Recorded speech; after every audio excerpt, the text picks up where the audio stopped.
You cannot see their eyes. Oh, I love that shot. Whoa. Is she gonna stab him? No, oh my gosh. No. Hi, it's Hannah from Future FilmMakers, and today I'm gonna be reacting to the last episode of Loki on Disney+.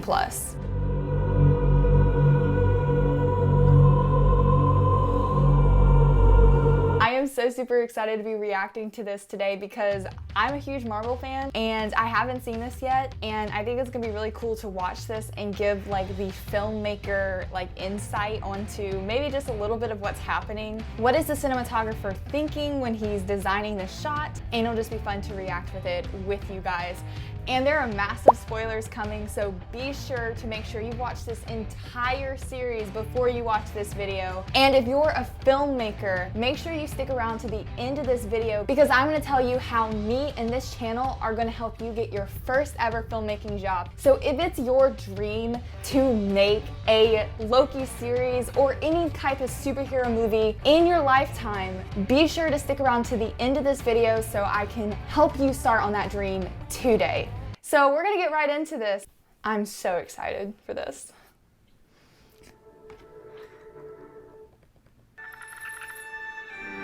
You were in the timekeeper's chambers. They weren't real. And why do you think that changes anything? That changes everything. Back on the Mantis. When Loki died, that was so shocking. So I expect that this episode is going to be more shocking. They've already announced the season 2, and I believe that they're going to completely shock us in this episode. I'll be kind of disappointed if they didn't. Not Loki dying. Loki always dies. Loki being, what is it called again? Oh my gosh. Oh my word, I forgot. I'll think of it. I'm gonna reach out to him. She's pretty confident. Oh man, I remember what happened now. This is gonna be awesome. I'm feeling major nostalgia hearing like all these audio clips from all these other movies. One of the coolest things about this series is that the visual effects is just so perfect. Like, it doesn't look cheesy, or like this was definitely a high budget series, which is very impressive. Filmmaking moment here. That is overhead lighting, which is so interesting. You cannot see their eyes. Like, look at Loki's eyes over here. Like, you can't see his eyes, and that's very intentional. It's probably to portray the mystery, like the uneasiness, the not knowing what they're looking at. Like, it's just really cool. Like, you cannot see his eyes. Like, there's so much mystery in this shot alone, which is really interesting. Pruned, that's what it was. The word I was trying to think of. Don't hate me. That was almost like a dolly zoom looking thing, but I don't think it was. Now you can see more of their faces as you slowly become more what? That scared me. And who is he? Thanos, I'm just kidding. He created all, and he controls all. God. Is it God? Is it God? It's a trap. I just feel like it's a trap, obviously. If you're a filmmaker, you might notice the color change on their faces. How when they're looking at the clock, it's orange, and how when the clock disappears, it's blue. Just minor things that, as an audience member, you only notice subconsciously, but if you're a filmmaker, you have to think about that because you're picking what lights to use on set. Plot twist, she is the timekeeper, or she's the space lizard. Oh, I love that so much. Somebody do that. Oh, I love it. I love it so much. It's just, oh, I love that shot. Why don't people do that more? Not for much longer. I love it. That was so cool. There was something like that in last episode. I love the colors. I wonder how much of this is like actually a set. I feel like this is an actual set, not a green screen, but you never know. All the visual effects that people create with using a green screen look so real now. It's like Guardians of the Galaxy humor up in here. But the music's still serious. Not what you were expecting. They really like this overhead lighting on Loki. I love how they're just so cautious. So funny. Ooh, I forgot about him being back.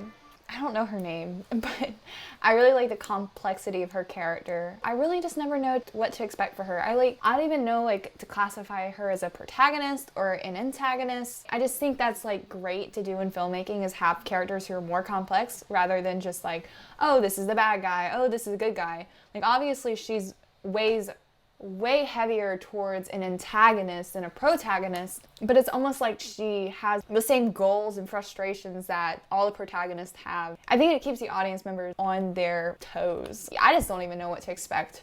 I don't think anyone does. Unless you've already seen this episode, then you already know.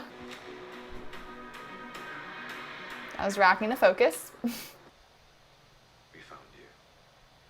It's Rembrandt lighting on everyone. I really want to know this guy's backstory. He's a very interesting character so far, so I don't know. What's his backstory? Do we get to learn? Free will? Only one person gets free will. The one in charge. She's a very interesting character. I just love antagonists that see themselves as protagonists. And that's what she is. Whoa! That was good.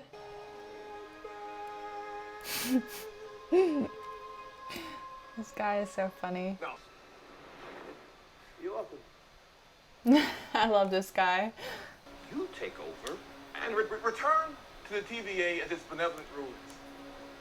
Tell the workforce who they are. That's all they've ever wanted, to rule. What is that? Fun fact, there's actually a difference between moving in the camera and just zooming into a shot, which is kind of interesting because like as a starting out filmmaker, you don't really know that. What I'm talking about is just zooming into the shot using editing versus actually physically moving the camera with your hands in a pan. And I can tell by the way this shot is done that they're actually moving the camera. It's kind of cool that you can tell, but they were panning. They were physically moving that camera in. They were not zooming in on post, just so you know. Honestly, I personally like the slow, smooth pan in with the moving the camera. Looks so much more cinematic to me than just zooming in post. I love how broken this guy is. He's very interesting. Now we're moving out. Uh-oh. Oh no. I have no idea. Oh, I don't think they agree. Oh no, I knew it. I knew they were not gonna agree. Wait. Man,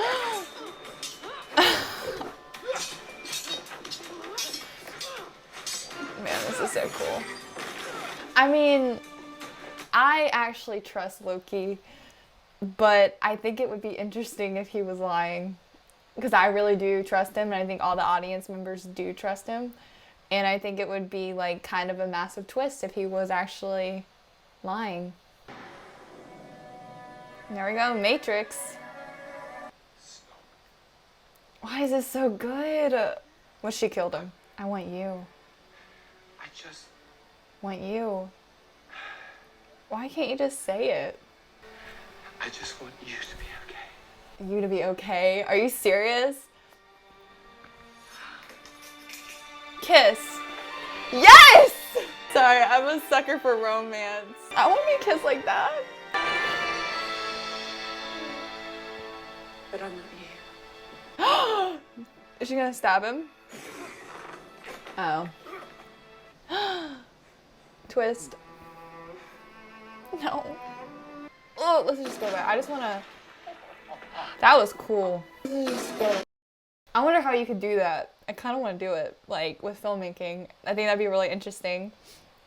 Like this video and comment down below if you want me to do that. Because, like, I don't know.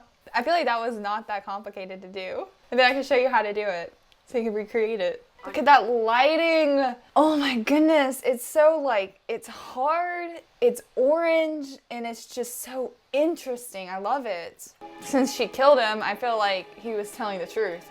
I just want to take this second to just appreciate like how good the score is for this series. Oh my goodness, the music is so good. They obviously have composers and stuff. It takes a hot minute. I'm a filmmaker, but I've never had like someone actually compose music for my films. I do have a friend who has people who he pays to compose music for their films, and yeah, so that's a little like expensive, but like this music is just so good. I think it just encompasses what Loki is. I don't know, just the mischief, like feeling, like it's so chaotic and just has so much emotion, and it's so good. I think it fits the series so beautifully. I do have music that I really like and that I use in all my films and all my videos, and I can link that down in the subscription. It's Soundstrip, and it's really good. It's not this good, obviously, because this is like professional composers making music for this series specifically, but I've never been disappointed with the stuff that I've found on Soundstrip sites. So I'll definitely link that down in the subscription so you can get started with using music that's really easy to search, access, and just use.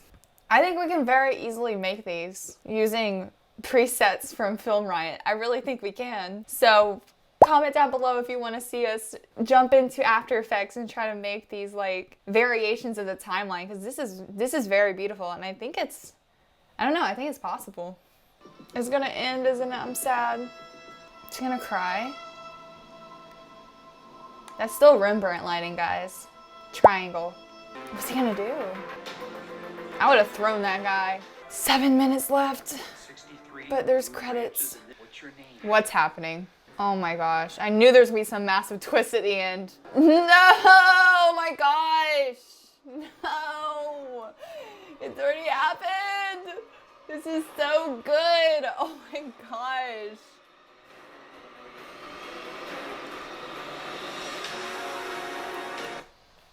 They did it.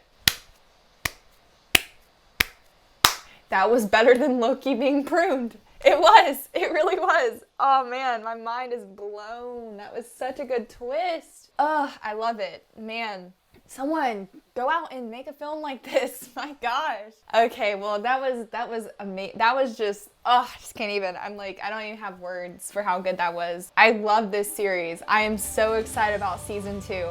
If you enjoyed watching a filmmaker react to Loki the series, be sure to like this video and comment down below what you want me to react to next. If you want me to react to your shorts, if you're a filmmaker and you love making shorts, and you love making like your own little Loki series or any type of series, pop it in the comments. Like, leave me a link below in the comments and say, please react to this, and I'll make a video on it. And if you're a filmmaker and you stuck around to the end to hear this amazing news of how to get your first filmmaking job from this channel, Future FilmMakers, here you go. This summer we are making a film together, and starting as soon as next summer we are inviting some of our lucky subscribers to come along with us and work on set of a film. It's going to be a very exciting experience, and we want to give you the opportunity to make your dreams happen today. And you don't need a lot of experience. You don't need a lot of talent yet. You can just be someone with a lot of passion about filmmaking, about superheroes, about anything.